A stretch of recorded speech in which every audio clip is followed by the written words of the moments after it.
Hello, good morning, and welcome to everyone.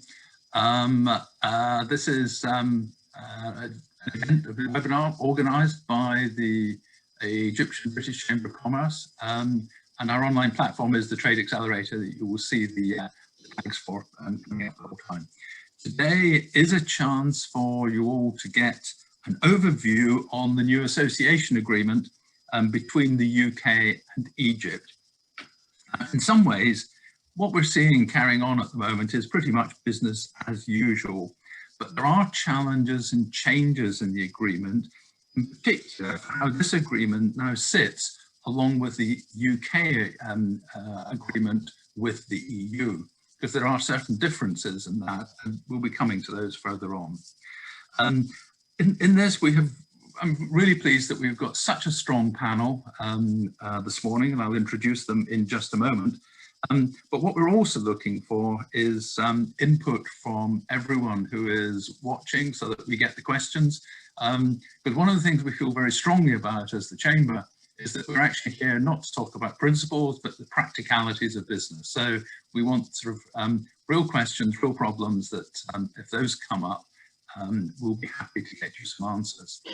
Today we'll be operating, it's a classic Zoom webinar. I think we've all seen enough of these over the last year.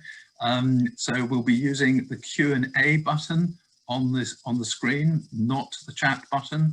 So please put your questions on the Q&A button, and panelists will either respond directly or respond in the plenary session. And that's what we're going to do. So the other practical issue is that I've mentioned the Trade Accelerator, the ta.com. We are going to have a section in that. It will come up on the Q&A, how to access it, where you can actually have, in effect, a chat room to ask questions or exchange views on challenges you have after this is over, because quite often questions come up after the event. So that will be live coming up then. Okay, so I think without more ado, I would like to move you on to introduce you to today's panelists. I'm the moderator today. I'm Ian Gray. I am chairman of the Egyptian British Chamber of Commerce.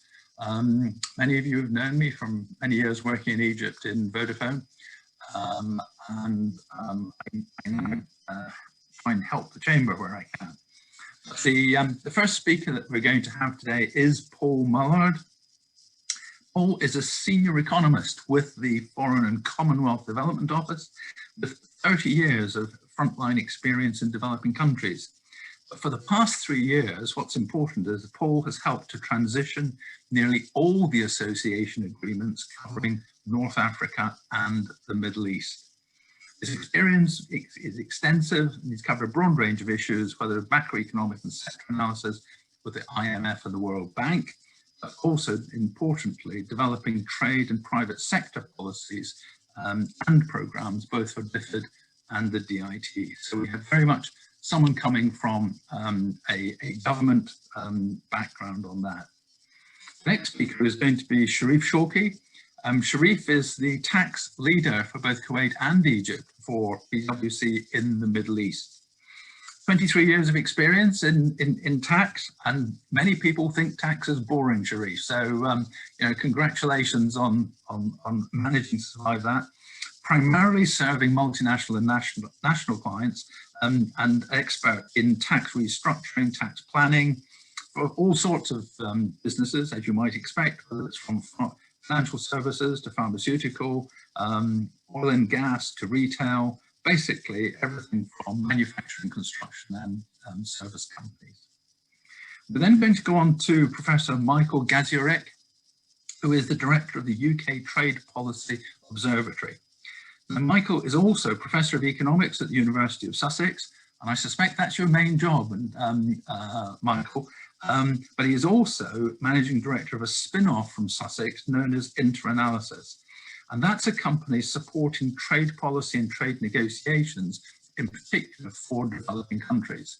Michael is here today as our expert on the UK-EU side of the, almost the side of one of the sides of the triangle that exists. He is a specialist in international trade and regional integration, And it has this particular focus, and his work on developing countries, and the keen interest in the policy relevance of his work. So we're going to hear from Michael later.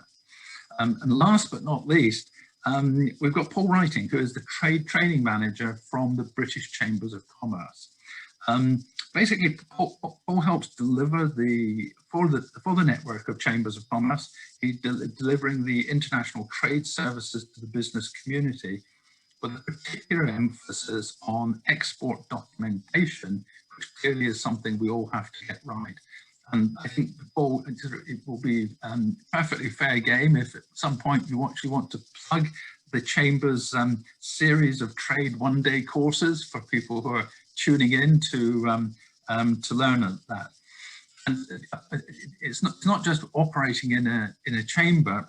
Paul comes to this with experience in the past as general manager of an optical company, where he was looking after the company's international network of distributors. So again, what we're talking about is practical advice for people on that. So if I may, I would actually like to turn to our first speaker. I want to thank you all, as speakers, for turning up today. If I've got any of the introductions slightly weak or slightly wrong, I will not be in the least embarrassed if you actually want to either embellish or correct anything I have said. Paul, I think if we can turn to you as one of the people who has helped negotiate the UK-Egypt agreement, what can you tell us about it? Thanks, Ian. The UK-Egypt agreement is one of 6 agreements which have been transitioned from the EU agreements with countries within the Middle East. The other ones are with Morocco, Tunisia, Lebanon, and we're just finalising Jordan as we speak. The one country which we haven't transitioned is Algeria. And when I say a continuity, what do I mean by that? I mean, basically, is we had the Egypt-EU agreement, and we want to continue with that within a new form. That was the legal mandate that we were given to negotiate from. And that we've managed to achieve. We agreed text with the Egyptians back in November. It was signed in early December. This is when the ambassador had a chance to sign out. And then people think that signing is when it comes into effect. Actually, what happens post-signing is that we then have to bring the agreement into effect. And that means it has to go through parliamentary scrutiny processes.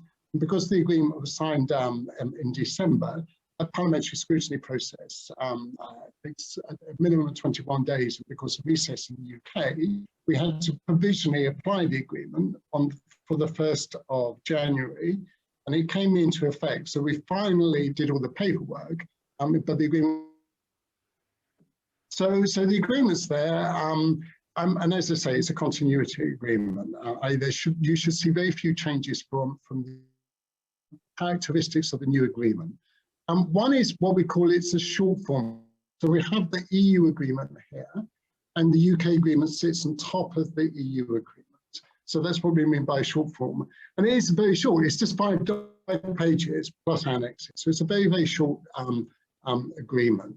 But what the differences are, and I just want to highlight that because I think that's the first one is around territorial application. So as the UK has now left the EU, the territorial application of the agreement is just between the UK plus Isle of Man, and the Channel Islands and a couple of other overseas territories, and Egypt, agricultural quotas. So the agreement, the original agreement allowed free quota-free access between the EU and Egypt. But the only area where that wasn't applied was in the agriculture, where there were some quotas. But the basic principle is that we have the quotas of 13 quotas. That's what we negotiated or presented to the WTO. That was accepted. That's what we're running with. And the third area is around origin. And these are the rules which allow preferential access to each other's markets. And of course, previously they were between the EU and Egypt. And now we've got a situation where you have the rules which apply between the UK and Egypt, but also Egypt, EU, and EU-UK. So the rules now are a little bit more, we got to understand them in their totality rather than just between two signatures. And I think the key issue, just to put on the table here, because it will come out, is around this issue called diagonal accumulation. And this is the way that the rules operate would mean that tariffs may apply in certain circumstances. I think the key point I'd just like to make here is we haven't had any case study evidence that this is the case at the moment. But I'm very keen to find out if that has impacted upon anybody's business. We want to collect that information. And then I think the key point I want to make is around that we have dialogue mechanisms. That there's now an association council where ministers will meet once a year. There will be a committee below that, which will be a senior committee chaired by probably by the ambassador, and then working groups below that. We'll probably have one on trade and investment. And I think the key point to make here is that we have the ability to change the text of the agreement. So it's a living document. It's not something which we've written and we just put in a drawer and it will stay there for the next 30 years. It is something that we can modify over time.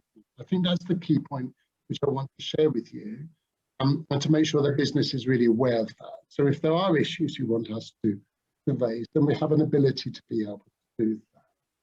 In terms of next steps, just a couple of points. One is that the trade agreement I sort of think about it like an onion. It's sort of like the outer shell of an onion, and there's lots and lots of things that are there underneath, the next layer of the onion. And one of those next layers is around the paperwork. There have been some changes in terms of customs and SDS systems rather than procedures, but systems. And so we've been very acutely aware of that and making sure that those changes, that people are aware of them, they're fully communicated from Government UK. And that includes some of the changes around sort of transshipment, which is quite important for the agriculture. And then just lastly, it's just going back to the point around dialogue. We're in the process now of talking to the Ministry of Trade, thinking about what type of optimal structures we want to be able to enable us to have a fruitful conversation, to enable us to be able to take the agreement forward. And that is why I'm very keen to talk to you guys today, to try to listen and understand how you would want to see the agreement taken forward in time. Thank you, Ian. Paul, thank you.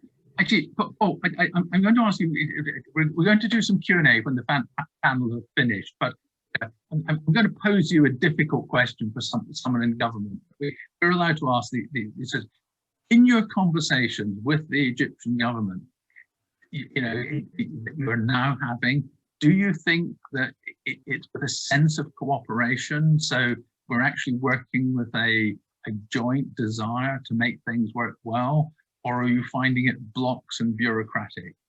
No, I mean, it's like any negotiation. I mean, you guys are largely business people. I mean, you do deals, and this is just another deal in that sense, and it's a genuine partnership. There's a genuine will on the Egyptian side to look at the agreement, to see how we can improve it over. I mean, there's a sense, and this isn't a universal sense, there's a sense that when you're just dealing with one partner, i.e. the UK, then it may be a little bit easier to do that. And so there's a perception, I think, that quotas will be an easier conversation with the UK than with the EU as a whole. And likewise on the UK, then we're just one voice rather than one voice of many in terms of sort of thinking through how a cooperation can be advanced with Egyptian colleagues. But I mean, this is very, very early days, to be honest here. What we've done thus far is just once to get the agreement signed, we wanted to make sure that any teething problems that we're resolving them. And I'm really quite focused on that, to be honest. I want to make sure that what we've got operates before we think about how to make it better. And I think there's very much a shared understanding that's very much the objective at this moment in time. That's good to hear. Okay. I'm going to move on to you next, Sharif, if I may. And I know you've got a couple of slides that you want to share with, but just a housekeeping issue for everyone. Again, we're going to be using the Q&A today for questions to members of the panel will be looking forward to getting your questions, and we'll start to deal with those once all the panelists have had a chance to say something. Rod, we know you, and we spotted your thing popping up on chat, so you don't need to resubmit it. Thank you for that. But if we can try and focus questions coming through on the Q&A. So, Sharif, I hope I've given you just a moment to get your brain ready to talk us through. And I think Karen is putting up your slides. So, if I may, I will hand over to you, Sharif. Yeah. Thank you very much, Ian and Paul, for the introduction and for the brief that Paul has also made. I think, yes, as you mentioned, Ian, in the introduction, you know, tax is a bit boring. People believe it's a bit boring, but actually we don't deal only with tax here. So we provide a broad sort of, you know, advisory and consulting when it comes to economy, FTAs, trade agreements, indirect tax, custom duties, export and imports. And that is part actually of our TLS at PwC. So I think there is a very important topic that you have picked today, and thank you and for the British Embassy and the Chamber of Commerce as well for making this opportunity. Because I think we have like a game changer in the economy, and we have a turning point now on the trade activities and the economies between countries. That will be very relevant with this free trade agreement that has been signed between the UK and Egypt last December, which is taken into effect on January of this year, 2021. As Paul mentioned and sheds a light, I think on too many of you know of the aspects of this FTA. I think what I really need to highlight here too many things, which will be, I think, as I mentioned, there will be lots of benefits for both from our perspective and from what we see as you know, economists and tax advisors and consultants. I think there will be lots of benefits for both the British corporates and the business, as well as the Egyptian vice versa. And that will make a lot of change in the way the trade is happening in the past compared to what will be happening in the future. So if you move to the slides, please, Karen. So there are many features actually and highlights about this free trade agreement. In the past, as Paul mentioned, it was the case that the UK was part of the EU. Yeah, and the trade agreements between Europe and the UK, it was a huge. You know, we have a 294 billion pounds of the British exports to the EU. That was the quoted number, almost 300 billion, and we had as well around 700 billion. The volume of trade that used to be happening as well between Britain and the European community. Yeah, that was because it was one part, it was one EU. Now, with the Brexit and with the exit, I think the UK is really keen to have the same trade activities all over the world and also with the European markets, because it's crucial, it's important, and that has to continue somehow. And from that point, I mean, I think the agreement has taken place between Egypt and the UK, and it started to take effect as of this January. If you look at it, you know, many privileges are there. First of all, it is not the same, you know, agreement exactly with the EU. So if you compare the trade agreements between UK, Egypt and the EU, the changes happens really on the lists, and I will explain that in a minute, on the goods, the type of activities, the exceptions list, and the quota list. I can explain that as well in a more with more elaboration. But what happens over here in summary is that between Egypt and the UK, they have came into a position to accommodate what is best for those two countries and governments and the economy, rather than being tied up with all the EU.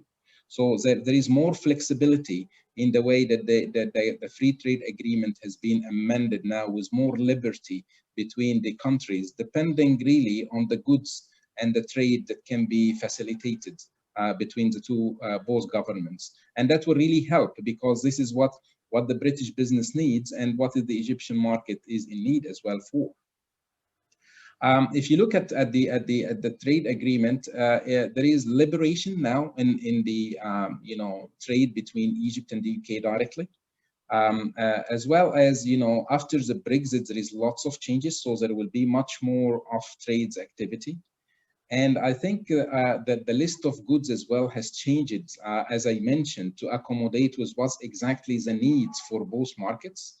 There is again preferential treatment and enhancement on what exactly is needed between the UK and Egypt. If we move to the next slide, please. What happens actually is that there is already existing investments between the UK and Egypt directly. And I'll explain as well what does this mean now following this free trade agreement and to make it to put it into effect. I think there is existing numbers which is open as well for everyone to notice it. There is a 45 billion of investment from the UK companies in Egypt, and we expect that this number will increase now. And I think there is as well a worth of a 4 billion sterling pounds is the volume of the bilateral trade between Egypt and the UK.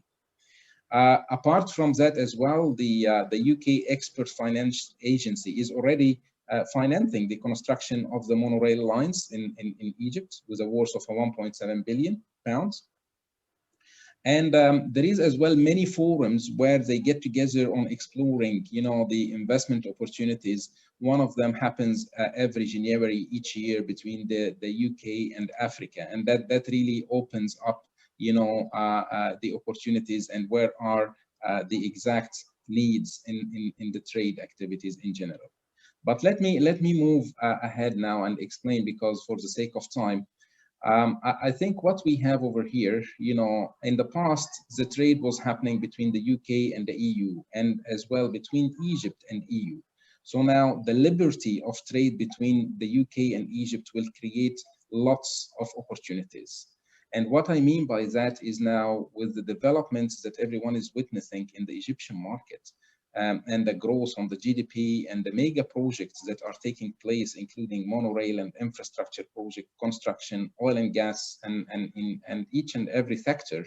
I think now the UK will need to maintain the same sort of volume of trade with that market in the EU specifically. And Egypt will be one of the most convenient sort of territories to handle that. And especially because between Egypt and the UK, we have now this FTA in place, liberation of trade, zero rates on custom, a new lists of products and goods and trades and machinery that are taking more privilege and preferentials. And I think now, like the US, when they went to China as well, to have like the made in China sort of logo, and how to have the trade happening between the countries. I think Egypt will be considered as one of the hub and one of the point of interest for any of the British trade and corporates and business, whether to have that market to open up in that market specifically and uniquely in Egypt, or to use it as one of the markets to penetrate again to the EU with all liberty and to maintain the same quota and the same trade activity with the European market. Number one in the privilege list is the distance, the means of transport, which is really easy. Within a 2 hours time, everything can be redirected or traded without limitation. The new investment law that has been issued in Egypt as well, which gives a privilege to any foreign company who come to invest in Egypt and to have like a manufacturing or processing or a trade activity, which will help really to claim back and refund 50% of the investment cost that they have from the government, as well as the cost of labor and the cost of maintaining the business, which is relatively lower in the market in Egypt compared to Europe. So that will make it like kind of a point of interest for everyone. And as you can see now, we call it not the free, like the free trade zone areas. Now we have the commercial economic hub, which is taking place on the Suez Canal for the sea transport as well. And countries are getting, hubs for that. I think the British business will be into that as well. So given all of these factors and the change in the trade arrangements and the Brexit that has taken place, in addition, or it's like two rivers coming together, with the developments that is taking place currently in Egypt, alongside with the investment incentives for any foreign entities that operates in Egypt, that will create lots of attention, and we will see lots of the British goods and trades happening and taking place in the Egyptian market, and likewise in the cultivation side in the British market as well.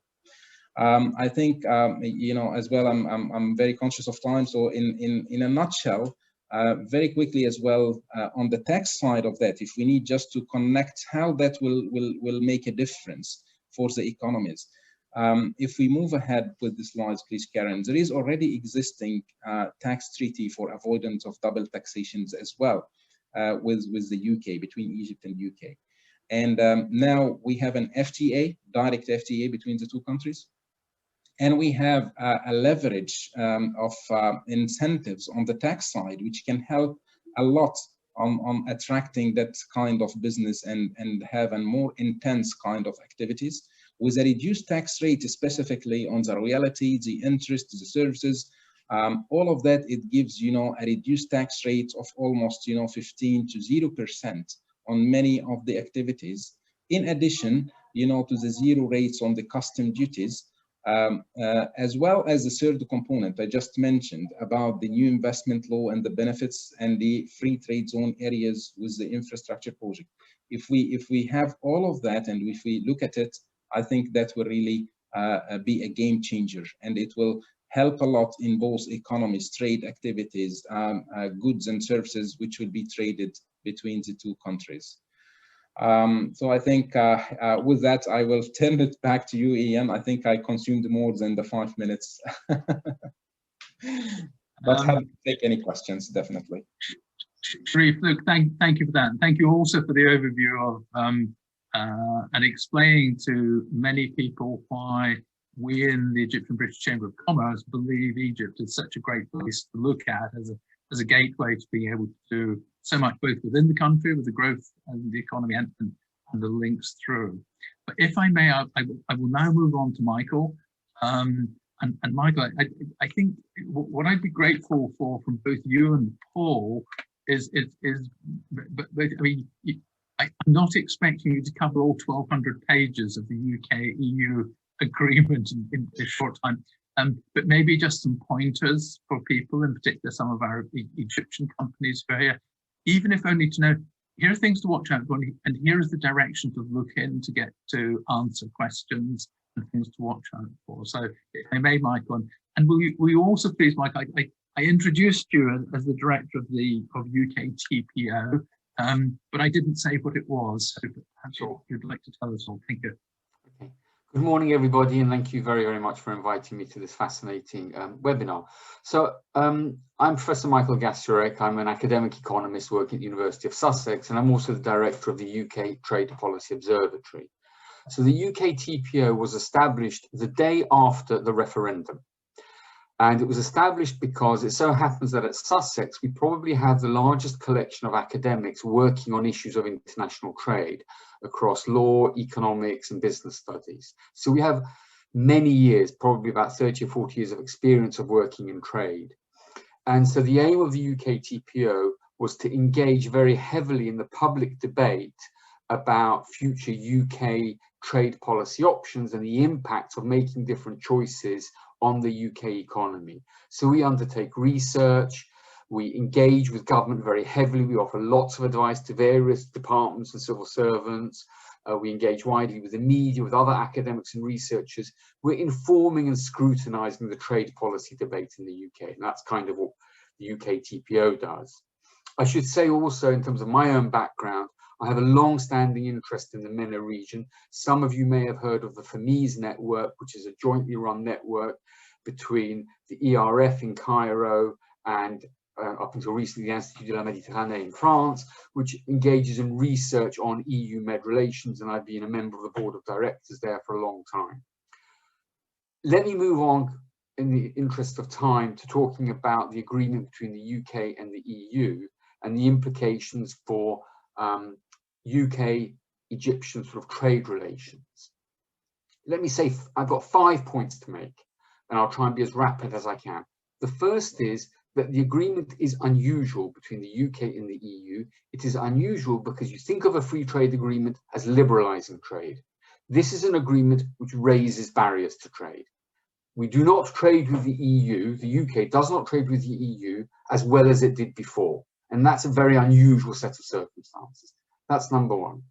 Number two, now that the UK has left the EU and the transition period has ended, the UK levies its own external tariff. So previously, as an EU member, the tariff that the UK levied on imports from China, the US, Australia was the EU's tariff. It now chooses its own tariff. The UK has chosen to lower its tariff on a wide range of goods. And that has implications potentially for some Egyptian exporters. So while Egypt has preferential access into the UK market, other countries, USA, China, Australia, now have on a whole range of goods better access into the UK market than they had before. That means, in turn, that there's potentially greater competition for Egyptian firms in the UK market. Secondly, and to sort of on the flip side of that is, as I said, the agreement between the UK and the EU raises trade barriers. That means UK does not have as good access into the EU market as it did before, and the EU does not have as good market into UK access as it did before. That potentially gives a competitive advantage to third country suppliers such as Egyptian firms. So there may be a range of products where Egypt exports to the UK, where the EU also traditionally exports to the UK, but comparative to what there was before, Egypt now has better access. My fourth point is to do with rules of origin, which Paul Mullard has already discussed. So to the extent that Egyptian producers use UK inputs in exports to the EU, or to the extent that UK producers use Egyptian inputs in exports to the EU, then both the UK and Egypt will need to prove to the EU that they meet the rules of origin. And if they don't, there may be tariffs to pay. So there may be an impact on trade because of the lack of diagonal accumulation in terms of using Egyptian inputs in the UK or UK inputs into Egyptian products exported to the EU. And finally, my final point, and then I will stop, is that to the extent that Egyptian producers have been using the UK as a distribution hub for Egyptian exports to the EU, in other words, you ship some goods to the UK, you unpackage them, you offload them, and then you ship them to the EU, that is now going to be increasingly problematic because it's liable to be subject to EU tariffs because it won't have undergone a more than minimal processing. So there are some potential implications for Egyptian producers. How big those will be, I have no idea. It'd be fascinating to hear from the other participants on this webinar whether any of the businesses, any people have experienced any of these effects and impacts. But I will stop there. Michael, thank you for that. Thank you for a very succinct thing. And one of the things you were highlighting there, we wanted a question coming up on the Q&A, which is this one, the last point you picked up, with Egyptian goods going to Europe via the UK. Can I just clarify? This is if they come into the UK through our customs entry, but if they bounce through the port purely in transit, is that different? And I'm looking at the faces on the screen at the minute, and I don't know, I'm almost wondering if Paul wants to answer that one. But we're coming to you in a moment, Paul. But it's am I right in saying that the goods can transit through? So my understanding is that if the goods remain in transit or in bonded warehouses, that's going to be okay. But if they get unpackaged and offloaded and enter into free circulation in the UK, then that will be problematic. Yeah, I mean, that was okay. Paul, Paul Mullard. I've got two Pauls here. So Paul Mullard was nodding, but Paul Writing is about to make sure we're absolutely right on this. Paul W, please. Good morning, everyone. Yeah, so Michael is more or less right. Of course, you may have to provide a certificate of non-manipulation to prove that the goods haven't been changed in any way in the UK. So it's not quite as straightforward as simply making sure the goods went into a customs warehouse and didn't, or were just in transit. So, and an issue with certificates of non-manipulation is they have to be provided by the company that actually exported them, which can be difficult because how can they certify that the goods weren't manipulated in a different country? In theory, what Michael said is correct, but it's not always quite straightforward. All of these trade agreements have something called direct transport rule in them, and that's what you're trying to circumvent by bringing the goods into the UK. I do think, as Michael said with his final point, that the UK acting as a distribution centre is where we're going to see most disruption. But yeah, so Paul, look, we'll come to you with asking you to answer a question before we've even had a bit. So would you like to do your introductory remarks for us, please, and then add to that, and then we'll get on to the full Q&A from everyone that's listening. I'll be very brief. So yeah, I'm Paul. I work for the British Chamber of Commerce. We work very much on the pragmatic side of what the British Chambers do. So the British Chambers of Commerce both lobbies into government, so it has a very effective lobbying element to its work in terms of talking to ministers, etc. But also the side I work on is a very pragmatic side, which is dealing with certificates of origin, EUR1s, EUR meds, etc. So when Paul Mullard is talking about accumulating other countries' origin into UK products, what he's talking about is an EUR med certificate under the Pan-European agreement, the PEM agreement. So yeah, and we also work very closely with the Egyptian British Chamber of Commerce to provide non-preference certificates of origin, which are often required for trade.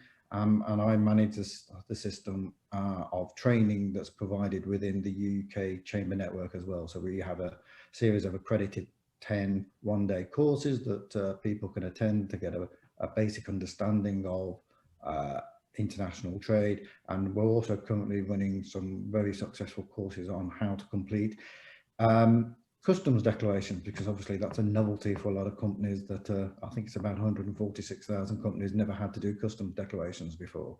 So we're running courses on really how to understand what you're being asked to complete now, because again, Michael made a very important point that we've introduced a lot of trade barriers that weren't here previously when dealing with the EU. And I think I'll leave it at that for now. Okay, look, thank you for that, Paul. I think the question I'd like to pose to you, and I think this is really for the benefit of the UK exporters, we've had a lot of noise in the media of how difficult it is suddenly for UK exporters dealing with Europe, having to produce all this documentation. And for many years, those of us who have been dealing with the UK and Egypt have faced, well, there's all the bureaucracy trying to ship goods into Egypt. And it seems to me that there's not a lot of difference anymore. And I think people who avoided Egypt in the past because they thought the documentation was too difficult, it seems to me that, you know, Egypt is just one of many. That's what international trade is about. Now, you're advising people on documentation. It's what we're now seeing, not just, it was exceptional that we did not have it with Europe in the past, and this is now on to a much more normal situation.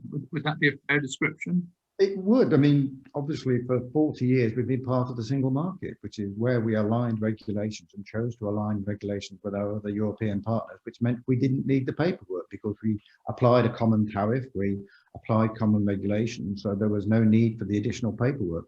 Now we're a third country, then yes, everything is exactly the same as dealing with the US, Egypt, Morocco, whichever country you want to say. We're a third country. And so a lot of this press about the EU imposing new restrictions on us really is a bit unfair, because actually it's just the rules they've always applied on all other countries. So we are now a third country, and we're a third country when we're dealing with the EU. So that's where a lot of the friction is coming from. And yeah, the rules of origin around distribution is what we're hearing most from our network is what's causing a problem. The UK is struggling to act as a distribution hub now in a way that it did before. Well, I'm going to turn to your namesake on Paul Mullard, because in the same way as we've just picked up this issue that Egyptian goods coming to the UK, one has to think twice as to whether you're going to unpack them before sending them if you want to distribute to Europe.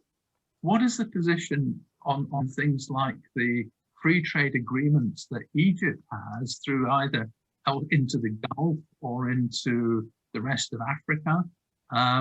For UK companies to be using Egypt as a gateway into those territories.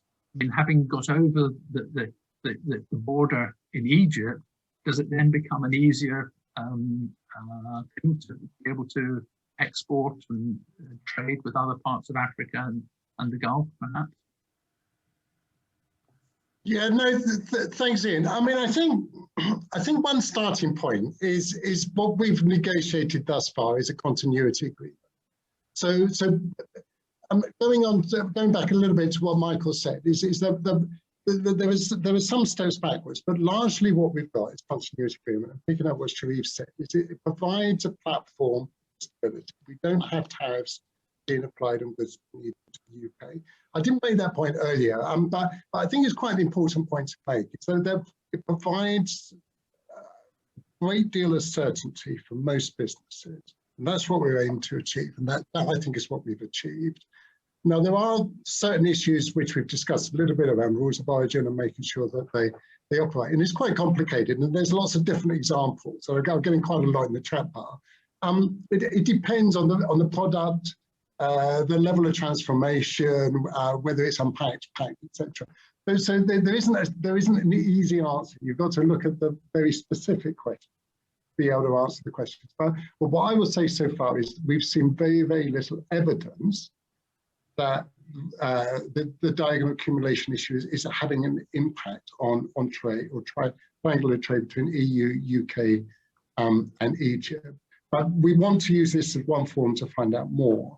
Now, looking forward, and this is coming to that point I was making about dialogue mechanism.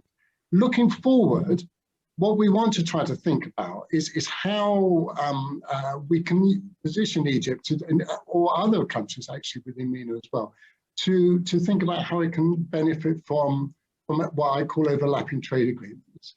I mean, so one overlapping trade agreement is the EU agreement. Another one could potentially be GCC. Another one could be the Africa Continental Free Trade Agreement. We've already done some thinking and work with Michael actually on this one, thinking about how we can position ourselves in the future on that one.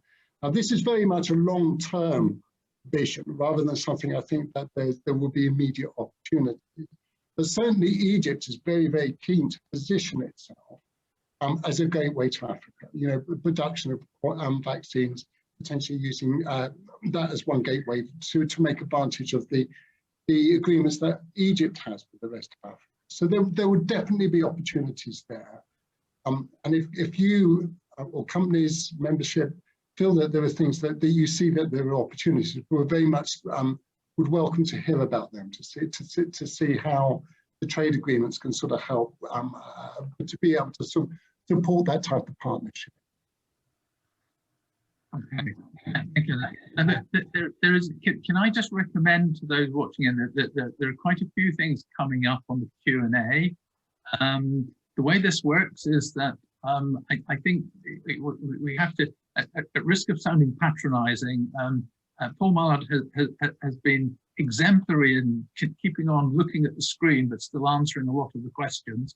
But the moment Paul answers the question vanishes. So can I suggest that you do all click on the answered? You will see some of the questions coming up, which may be relevant to you, and Paul's answers are on there as well. Michael was trying to say something, and I was rabbiting away and not giving you a chance to say so. Michael, please chip in.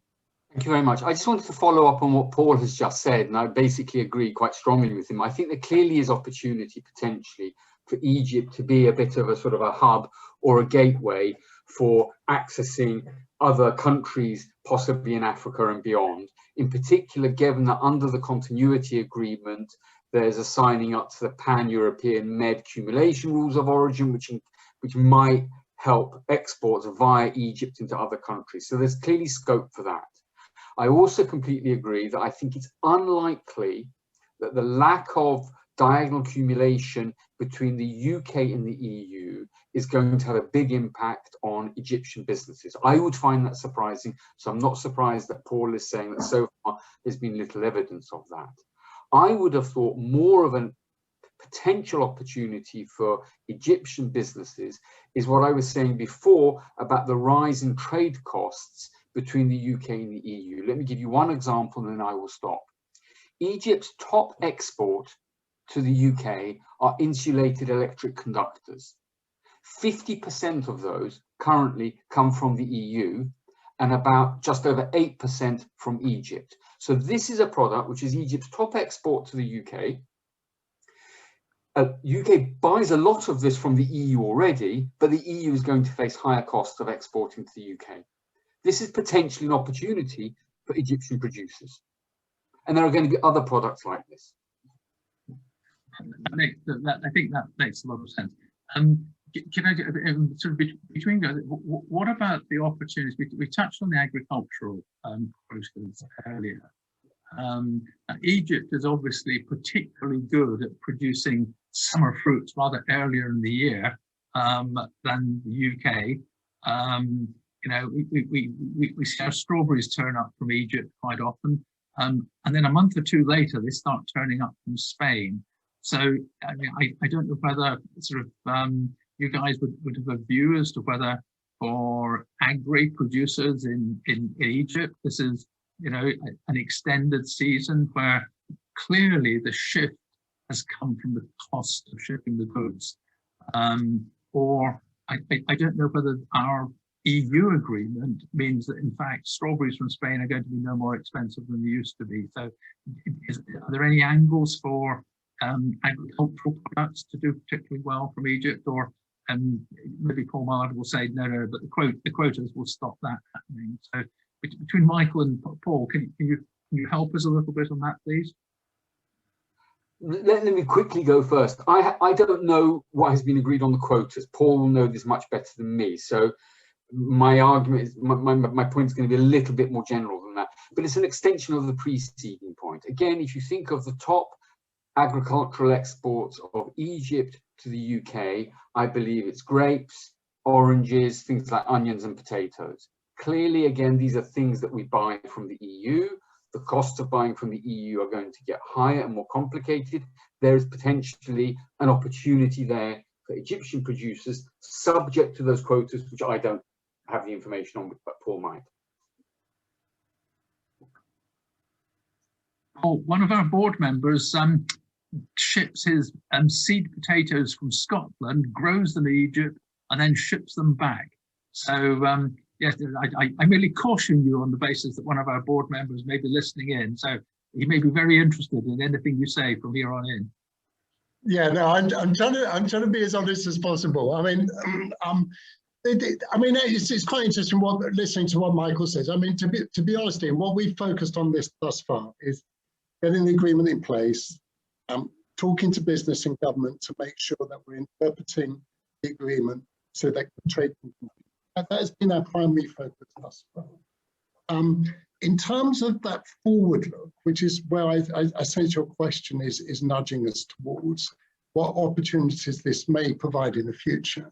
I mean, it is an opportunity to begin with. What I would say is that what we've negotiated not just with Egypt, but with all countries where we've, all third countries, i.e. Morocco, Tunisia, Egypt, Lebanon within the MENA region, is an addition to the EU quotas. So the market has actually expanded. And that includes key products, oranges, grapes, strawberries, the 3 products which have been mentioned. They're covers, but there's also quite a lot of vegetables as well. Potatoes you've mentioned as well. As you put, potatoes isn't covered by the quotas, but the way this is where it starts getting a little bit complicated. But for the quotas, they are in addition to what was there already. And what I'm going to then, I'm just going to come back to this point, is that we now have a dialogue mechanism where we can sit down and discuss these things. Now, I would be very unsurprised if the Egyptians didn't want to talk quotas with us when we actually sit down and discuss these things. So that would be, I would suspect, will be one issue on the table. But it's not just actually the quota, it's the licenses that underpin the quota. It's something, it comes to this onion effect I was talking, there's lots and lots of specific issues. It's about entry price systems. It's about the cost of transportation. It's about the SBS procedures and how they may change, not only on the 1st of January, but when further changes come in on 1st of April, 1st of July as well. Making sure the business understand them, making sure that doesn't affect trade between us, then that's these are issues that we're focused on. There's one other thing I just wanted to highlight is one interesting fact about Egypt, which I think is slightly different from many other countries, is that Egypt operates a very good flight cargo system to the UK. And there's opportunities to think about how that could potentially be expanded through looking at the present air services agreement and whether that can be revisited to see whether there are opportunities there to sort of look at greater air cargo links between the 2 countries. So I'm not making any promises on that one, but that is certainly an area, a parallel area that we're beginning to think about. We're sort of thinking about, but is this somewhere where we can sort of further creating relationships between the 2 countries by reducing quite a key cost? Okay, look, one of the ones that's come up on the Q&A, I'm going to aim this one at you, Paul, writing, and it is, and I think it was Michael touched on the fact that we need the non-manipulation certificates. So the logical question has now popped up, as you might expect. Okay, so where do we get them? Now, I think Michael said they have to come from the original exporter in Egypt, but is there a process by which people can get non-manipulation certificates? That's a good question to which we don't really have a good answer at the moment. They are meant to be issued by the Customs Authority, but HMRC haven't really clarified how to apply for one at the moment. So at the moment, although you need, according to the rules, you need a non-manipulation certificate. HMRC haven't clarified how or if they are prepared to issue such certificates. And it would be the exporter that would need to apply for it, not the person in the UK. Yeah, okay, and they would have to. So that basically you're back onto not quite just rules of origin, but actual. Whoever ships it in the first place has to ensure the paperwork to get it all the way through to the final destination. Yeah, and this brings us around to the, I don't want to be too pessimistic, but of course the problem with all these trade agreements is as we increase the rules, and as Michael pointed out, we've reduced the tariffs generally, what you find is, what is the take-up of these trade agreements? Because if people find the rules too confusing, they'll just decide to pay the tariffs, especially if they're low, instead of taking advantage of the trade deal. So the take-up of these trade deals, and certainly once you get into the spaghetti of trade deals where you're trying to link the EU trade deal with the Egyptian trade deal to the GCC trade deal, the paperwork involved in doing that is quite often, especially beyond small to medium-sized companies. And so you do have to worry about the take-up. And occasionally companies will take the pragmatic decision, you know what, the duty is 2%. We're not, we'll just pay the duty because it's easier than doing the paperwork. So I think we do have to, if we want people to take advantage of these trade deals, we do have to make it very clear how they apply and make it easy for them to be to be used, because otherwise people will just ignore them. Okay, well, I think Paul Mullard was saying this before we got here, that he was looking for questions to take away and put elsewhere. So I think that's a good one. And we've got a question which is actually coming in, a question for you, Sharif. And this is from Salish Navsaria. Where can people get more information on the preferential tax rebate on new business investment into Egypt? Well, you can get it from us directly, definitely at PwC, but we have lots of, there is the UK Egypt avoidance of double taxation treaty, which has all the content. It is on the Ministry of Finance website, and we can send it definitely to whomever wanted to have these privileges. And I think it is on the slides, which we can share it with the audience, which shows what are the preferential and discounted rates for the tax purposes. Okay, thank you. Now I've got a message through from Karen, who is helping to look after this on behalf of the chamber, that your slides will be made available on that. Now there is, I think we've had this answered earlier, but also from Sailesh, does the new treaty or the new association agreement encapsulate crown dependencies such as Channel Islands and Isle of Man? I think you said yes earlier, Paul. And is there also bilateral investment protection treaty running in parallel with a double taxation treatment? So Paul M is nodding and Sharif is nodding. So I think a vote of 2-0 on those who should be best placed to answer that one. So I hope that answers that. Let me just scroll down while I'm at it. There we are. Oh dear, it's a question on the upstream petrol market here. Right, okay, this is going to be difficult probably. Someone is completing a storage tank factory. This is from Ali Aid there.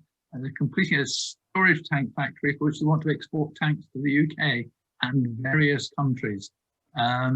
Would someone like to get in touch to discuss opportunities? Well, I think I would like to answer that one, because you're actually highlighting there exactly why we have set up the TA, the Trade Accelerator platform, for people to be able to share information and go looking for pals to work with on this. Now we're just about up to our 1 hour. If I may, could I just run around if there's any closing remarks that the panel would like to make? Can I run around backwards this time, please? Starting with Paul Writing. Paul, I mean, people can obviously come to the Egyptian British Chamber for specific questions, but are there things through the British Chambers of Commerce people can contact through to get advice as well? Of course, I mean, in the first place, is to contact their local chamber, which they can find using the British Chamber's website. We do have quite a bit of information on the general information on the British Chamber website, but if they contact their local chamber, they'll be able to find somebody who can give them some advice, or at least point them in the right direction. I guess my closing remark is that I also sit on a number of committees with HMRC, which are a lot of us trade people sit on as well. And there's a saying on those committees, which is trade always finds a way. So yes, there may be new rules of origin, etc. and whatever, but if there's a deal to be done, then business will normally find a way. So that's the attitude we generally take. That some of this is teething problems, some of this is obviously new paperwork that's going to be permanently there, but if there's a deal to be done, then business will find a way, I think is the positive note to end on. Thank you for that. And I think sort of slightly in your area, I noticed a couple of questions come up on the way through about the EUR1 document for shipping goods to Egypt. I think we, as the Egyptian British Chamber, we would recommend people go to your local chamber. In terms of dealing with Egypt, they can send documents to us and we get them dealt with them on behalf of the Egyptian consulate. So we're very happy to provide a fast turnaround on all of that. So forgive me plugging our own services on the way past. It's the least we can do. Michael, any closing remarks you'd like to make?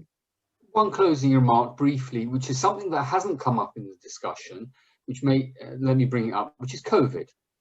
Now, one of the reason I bring COVID up is that there's been quite some talk in countries about bringing back production, reshoring production, more production domestically, and importing less, in particular from countries from very far away.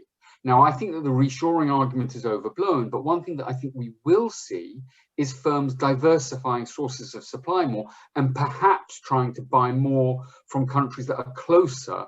In other words, less, let's say, from Asia and perhaps more from other countries. There may be opportunities there too for Egyptian businesses. Yeah, I think so. And I would add to that, because my own experience where, you know, working in a large telco, you know, we started doing a lot of back office work in Egypt. And I mean, this is not just simple call center work, very complex work. But the availability of very well educated, good language skills staff in Egypt was such that we actually managed to provide a very high quality operation, and now employs several thousand people in Cairo, providing back office services, not just to Vodafone, but to other companies around the world. And that's very interesting. It's the sort of thing that one could.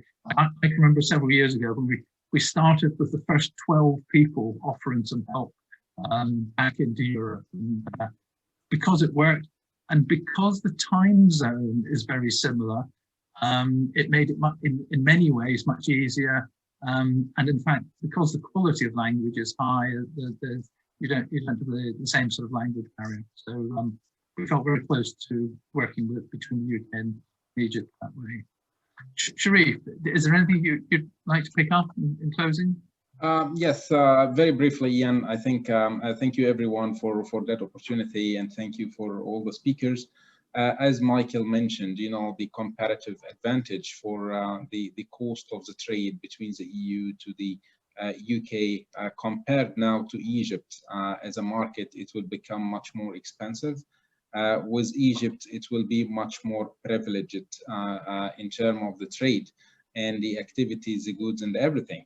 I think as well, with all what is happening nowadays, this FTA, the conventions for avoidance of double taxation, reduced tax rates, in incentives of the new investment law, and the mega projects that are happening in Egypt, I think Egypt can be considered as a market whereby manufacturing and British companies and the multinational in general, and specifically the UK companies, can use the Egyptian market easily as a way of penetration again to the EU, and as well as the direct trade with the whole Africa and Asia. And likewise, as Michael mentioned as well, it will facilitate a lot with more of advantages to the Egyptian trades and goods to the UK market. Thank you very much. And Paul, Paul M, this is you kicked us off. You had a chance to get a few questions and a bit of a feel for the discussion. What would you like to say to us in closing? Yeah, no, yeah, there's an extra replay. I don't feel a strong need to retaliate to anybody. I mean, what I encourage you is to send us lots of questions, which you've done. Try to answer some of them. I've taken snapshots of the other ones, so we'll get back to you on that. I'd just like to say, Michael and Paul, actually, there were some quite interesting angles on the agreement, which I hadn't thought through.